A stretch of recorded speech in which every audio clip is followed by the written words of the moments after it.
What's up guys, I'm Mirashan Jeevan. This is my another video. Today's video very interesting. So guys, আপনারা অবগত আছেন আমি 2-3 দিন আগেই হচ্ছে বাড়ির কাছেই একটা তরমুজ ক্ষেত।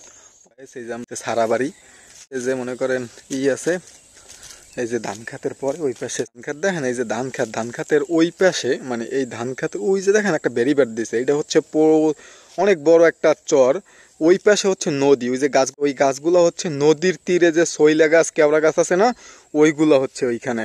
ওই যে আপনার বেকু আছে না, বেকু দিয়া ব্যারিকেড করছে জানি ওই পাশ থেকে পানি এই পাশে না আসে। এই পানি না আসার কারণে ওই যে এখন ওই যে জলা জায়গা আছে ওইগুলা টিলার দিয়ে চইয়া তারপরে হচ্ছে আপনার তরমুজ। যে ধান খাতের মধ্যে দিয়ে যাইতেছি দেন দুই পাশে ধান। এইগুলো কি ধান কাকু? এগুলো হচ্ছে জামরি মোড়া। চরের ভিতরে এই ধানগুলো হয়। এগুলো লাগাইছে কি মাসে? ভাদ্র মাসে লাগাইছে। কাটবে কি মাসে? পৌষ মাসে কাটবে। এগুলোই লাগে অনেকদিন পর খালি নিজের এলাকায়। হ্যাঁ, কলই হালাই যাতে যাতে আবার নিচে আবার কলই শাক আছে না, কলই শাক ফালাইছে। মোটামুটি ধান থাকতে বললে আপনার ডাইল ফেলাইছে, সেই ডাইলের ভিতরে কলই শাক হইবে। আমরা অলরেডি আস্তে আস্তে প্রায় যে জায়গায় তরমুজের জন্য যেই খাত তৈরি করা হচ্ছে অলরেডি আমরা সেই খাতে চলে আসছি। এখনো মানে চাষ একটা দিছে না, চাষ একটা দিয়ে রাখছে।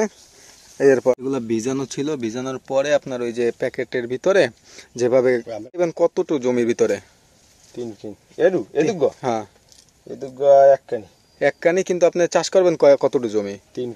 3 কানি জমির ভিতরে মানে তরমুজ চাষ করবে এই যে চরে। আপনারা কি আগেও করছিলেন? হ্যাঁ, আগেও করছে, তাদের অনেক অভিজ্ঞতা আছে এই বিষয়ে। তো এখনো মানে শুরু হয় নাই, জায়গা এখন ঠিক করতেছে।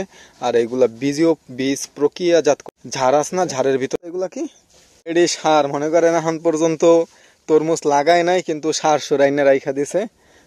যে প্রথম বাতলা এই সার কীটনাশকের বোতল টোতল সবকিছুই আছে। তারা এখানে থাকে, জমি টমি দেখাশোনা করে এবং ঔষধ মৌষধ দিতে হয় এখান থেকে। এই যে এখানে পানি আইবে, পানিগুলা দেবে আবার তরমুজ ক্ষেতের ভিতরে।